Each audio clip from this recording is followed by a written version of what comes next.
Salut les devs et bienvenue sur cette vidéo un peu spéciale parce que je vais te parler de ma plateforme de formation. Je suis trop fier, j'ai trop hâte de te la montrer. Je vais te montrer également quels outils j'ai utilisés, comment elle fonctionne, etc. parce qu'elle est un peu spéciale. Donc tu vas voir, tu vas apprendre plein de choses. Donc reste bien là parce que ça va être ultra intéressant. Alors déjà, je vais te présenter la plateforme avant qu'on rentre dans le code. Déjà, premièrement, c'est une plateforme de formation, donc la plupart des choses qu'on va voir, c'est quand on est connecté. Il y a une seule chose qui est vraiment publique, ça va être le classement. Ce classement-là, ça va juste être le classement des élèves et ça vient reprendre, c'est un classement parce que en fait, j'ai gamifié toute l'expérience, c'est-à-dire que les leçons, à chaque fois que tu les valides, tu gagnes des XP, ça te fait gagner des niveaux, etc. Voilà, c'est gamifié et ça implique un peu plus les apprenants et comme ça les motive, etc. Donc là, ce classement-là, il vient reprendre les plus forts et les mettre en haut, etc. Nous, ce qui va nous intéresser, comme je l'ai dit, ça va être la partie connectée. Ici, cette partie de connexion, ça va être géré avec Next.Auth. Donc la plateforme, elle est en Next.js, donc Next.Auth, c'est le plus intuitif qui va avec Next.js. Ici, c'est un lien magique, donc ça veut dire qu'il n'y a pas besoin de gérer un mot de passe. Donc là, tu rentres ton email, hop, ça te donne un lien, et ce lien-là, il va te permettre d'être connecté, tu n'auras pas besoin, voilà, c'est un lien magique, peu importe. Donc là, j'ai aussi un provider. On peut rajouter plusieurs providers, notamment Google, que je vais rajouter bientôt. Et donc, tu peux te connecter comme ça. Je clique dessus. Et quand je suis connecté, plusieurs choses intéressantes, surtout quand on va cliquer sur mon profil. Donc, on va cliquer sur mon compte. Ici, j'ai mon profil que je peux modifier. Donc ça, voilà, je viens vérifier si l'email, enfin, je peux vérifier l'email. Je peux supprimer le profil. Alors ça, je ne vais pas le faire du coup.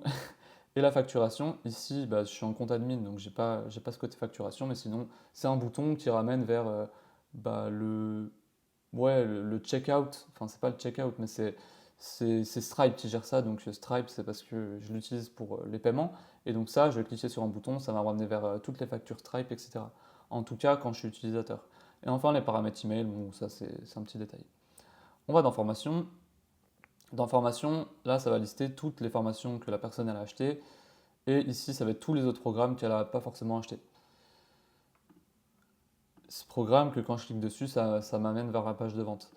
Ici, sur mes programmes, ce qui est intéressant, si je clique par exemple sur Freelance WordPress, là, j'ai tout un menu. Tu pourrais directement être sur la leçon, enfin sur la dernière leçon, ou comme c'est le cas là. Ici, je mets un bouton vers la dernière leçon et ça me mettrait direct sur la dernière leçon. Mais si je clique sur la formation, ici, ça va mettre un menu carrément, un menu où j'aurai un rang, un level, des XP, etc. comme un jeu en fait. Et ça va être, enfin, je trouve ça trop intéressant en tout cas à utiliser en tant qu'élève. Ici, tu peux retrouver les leçons. Honnêtement, cette partie-là qui est en dessous, là, c'est pas la plus intéressante. Ce qui va nous intéresser, c'est cette partie-là, la progression. Et enfin, si on clique ici, on va arriver sur les formations. Ici, on va retourner au tout début, tout simplement.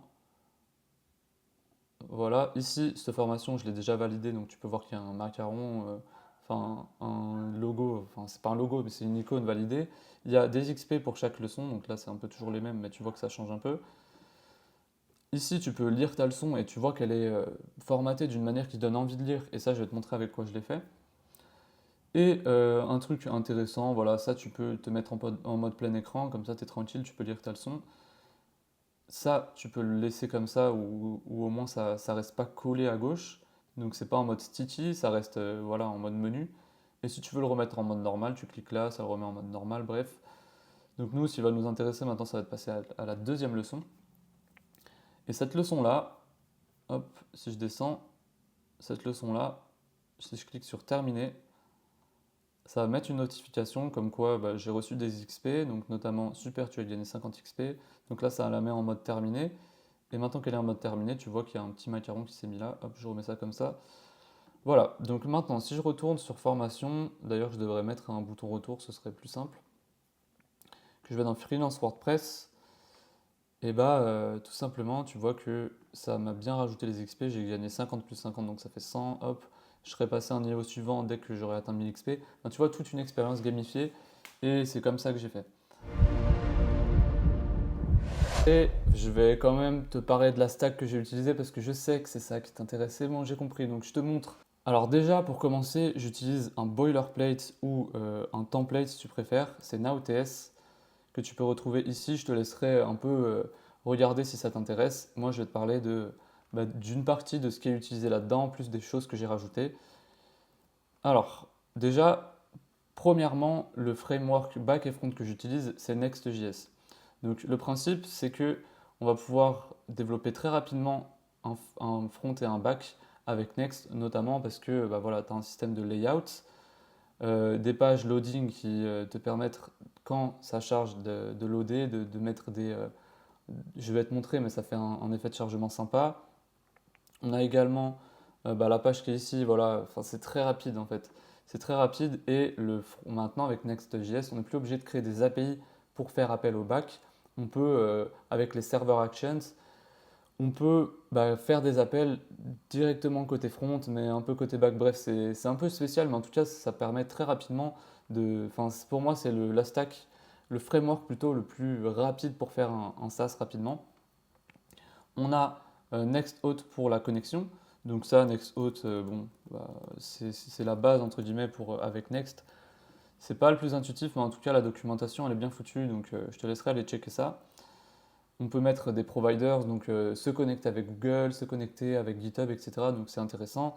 Ensuite, les emails qui sont non marketing, parce que j'ai fait une vidéo également sur les emails marketing si ça t'intéresse, donc je te mets ça en lien. Ces emails non marketing, ça va être notamment les emails en rapport avec la connexion. Par exemple, moi j'envoie un lien de connexion, ça permet d'éviter d'avoir un mot de passe. Donc ce lien-là, je vais l'envoyer avec Resend. Et Resend, ce qui est intéressant, c'est que, hop, je vais te montrer. Mais tu vois, on peut envoyer un email, tu vois, ça va se passer comme ça, send, email, etc. Et ça va être un email que tu vas formater en React. Donc c'est super pratique. Ici, j'écris mon mail en React et ça va créer un email en React. Qu'est-ce que tu veux que je te dise de plus? Et ça, tu vas te dire pourquoi utiliser ça, sachant que je pourrais utiliser un système d'email classique. Et tu verras que c'est très chiant. Donc si jamais tu vas le faire, tu verras que tu seras très content de tomber sur Resend. Alors, ils ont une partie, c'est un outil qui est payant, mais tu peux l'utiliser gratuitement au début, hein, moi c'est mon cas. J'utilise gratuitement au début, je sais plus c'est quoi les plans. Non, voilà, tu as 3000 emails et tu peux avoir jusqu'à 1000 contacts, donc c'est très suffisant pour démarrer. Ensuite, pour la gestion des données, j'utilise Neon et Prisma.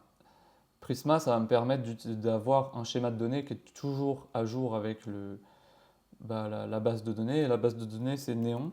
Et pourquoi j'ai choisi Neon? Alors j'en ai fait pareil une vidéo pour créer une pipeline avec Neon, pourquoi je l'utilise, etc. Mais pour te montrer très rapidement pourquoi j'utilise Neon, il y a un système de branches et ces branches-là, elles me permettent d'avoir plusieurs environnements, main, dev, etc. De faire des backups. Bref, tu vois que c'est plutôt cool. Et c'est du PostgreSQL, voilà, tout simplement. Donc ça va être une base de données relationnelle. J'ai pas choisi de prendre du NoSQL parce que je préfère quand c'est relationnel perso. Mais en tout cas, voilà, j'ai choisi Neon. Ensuite, pour le framework, j'ai Tailwind CSS, enfin Tailwind, je sais jamais comment le prononcer, moi je dis Wind, mais en anglais ça se dit sûrement Wind, bref. Tailwind CSS, ce qui est un framework CSS, et la librairie de composants ChatCNUI qui est basée sur Tailwind. Voilà, tu vois, j'apprends à bien le prononcer avec toi en vidéo. Donc Tailwind CSS, ça je vais pas te le vendre, hein. Tailwind, qu'est-ce que ça permet? Ça te permet d'écrire du CSS. Enfin, c'est pas vraiment du CSS, c'est Tailwind qui met voilà, des noms, ça ressemble au CSS et qui permet d'écrire ça directement avec les composants, ce qui est beaucoup plus pratique et lisible.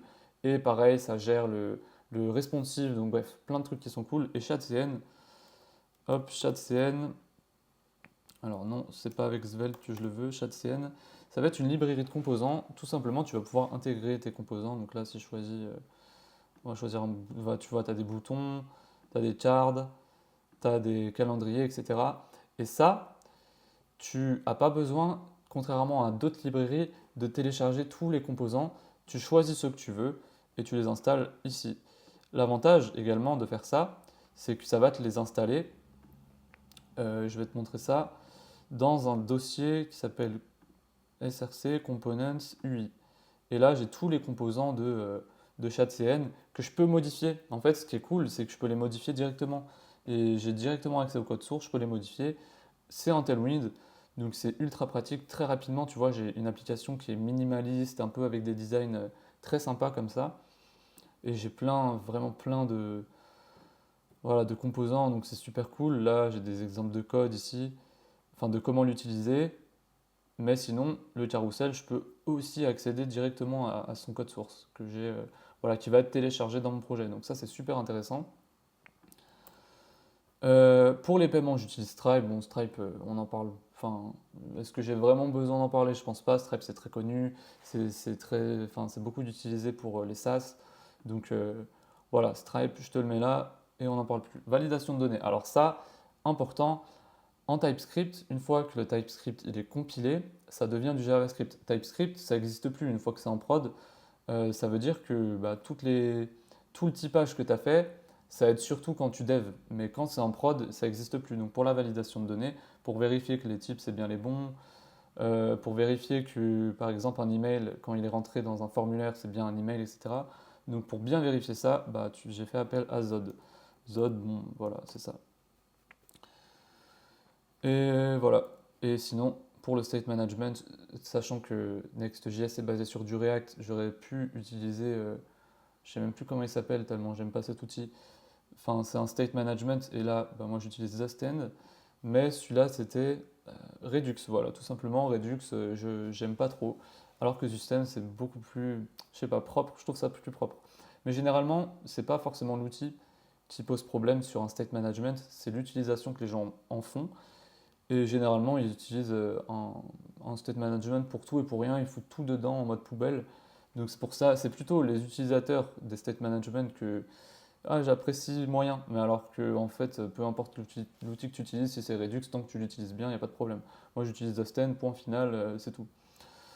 Voilà, donc ça c'était pour la stack. Maintenant, je vais te montrer la plateforme à quoi elle ressemble.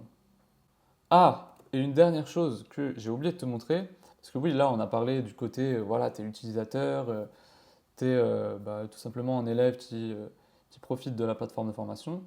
Mais le truc dont j'ai pas parlé, vu qu'il n'est pas dans le menu, du coup j'ai pas pensé, c'est tout simplement la partie admin. Donc la partie admin, ici je peux accéder donc à, là j'ai une seule école, bref, je vais pas rentrer dans ce détail là, mais sinon freelance, nanana. Donc on va aller sur freelance WordPress, sur mes cours. Et là, donc, déjà, je peux voir tous les utilisateurs qui sont dans ce cours-là, parce que c'est une plateforme de formation, je le rappelle. Donc là, par exemple, je peux ajouter un élève si je veux l'inviter. Ça, je m'en suis servi notamment pour la migration de mon ancienne plateforme à la nouvelle plateforme, qui est celle-là. Et là, je peux déjà modifier mon cours. Donc, je peux modifier son image, son nom, sa présentation, etc. Et je peux modifier les leçons. Ici, j'ai des sections. Ces sections, je peux les changer d'ordre. J'ai pas trop envie de le faire, j'avoue, puisque c'est en prod, quoi. Mais en fait, je peux les glisser comme ça et changer l'ordre. T'as compris le principe. Ensuite, quand je clique sur une section, j'ai mes leçons. Pareil, je peux changer l'ordre. Hop, je vais pas le faire. Et quand je clique dessus, si ça veut bien marcher, évidemment, voilà. Quand je clique dessus, là, j'ai les détails. Hop, le nombre d'XP à gagner, ça je le rentre parce que c'est une plateforme gamifiée. Et enfin, le contenu. Donc ça, c'est un éditeur qui me permet ensuite de rendre du markdown. Ici, j'ai le markdown. J'écris tranquillou là-dedans, là. J'ai l'éditeur. Et à la fin, ici, il est rendu en markdown. Enfin, le markdown, il est transformé en React. Ça veut dire que, je sais pas pourquoi ça fait un chargement chelou. Ça veut dire que le markdown que j'ai écrit précédemment, il va se transformer en joli. Et ça, c'est avec MDX Remote. Je vais le taper là-dedans. MDX Remote. La plupart des trucs dont je parle, ça vient de Melvinx. Je vais te donner son petit blaze que tu dois sûrement connaître. Voilà. Alors je disais Melvinx jusqu'à maintenant, mais je l'ai entendu dire Melvinx, alors je dis Melvinx et j'espère que c'est la bonne prononciation. Mais normalement tout va bien. Donc voilà, c'est un développeur très connu, notamment sur Next.js. Et MDX Remote, je l'ai découvert avec lui. Et ça permet voilà, de loader, de créer de transformer le Markdown en React, entre guillemets, en tout cas en HTML, ce qui fait que tu peux écrire du Markdown, ce qui est très simple, et à la fin, ça rend tout en HTML, ce qui est plutôt cool. On a une dernière chose que j'aimerais te montrer, c'est la partie page de vente. Ici, tu vois qu'il y a une page de vente. Voilà, donc tu peux descendre, bref. Tu peux cliquer sur Rejoins maintenant, ça te met les prix, etc. Tu peux payer en 3 fois, tu cliques dessus, ça va te mettre sur Stripe. Enfin, tu vois, tout est bien connecté. Ah oui, là c'est parce que j'ai déjà la formation. Donc là, il me dit qu'il y a une erreur. Il y a une erreur parce que j'ai déjà la formation normalement, il aurait dû me dire quand même. Quand tu recevras la formation, tu auras accès à la plateforme, tu vas pouvoir tester la gamification. Donc n'hésite pas à me faire des retours, à me dire ce que tu en penses, ce que je pourrais améliorer. Ça me ferait super plaisir et nous on se retrouve dans une prochaine vidéo.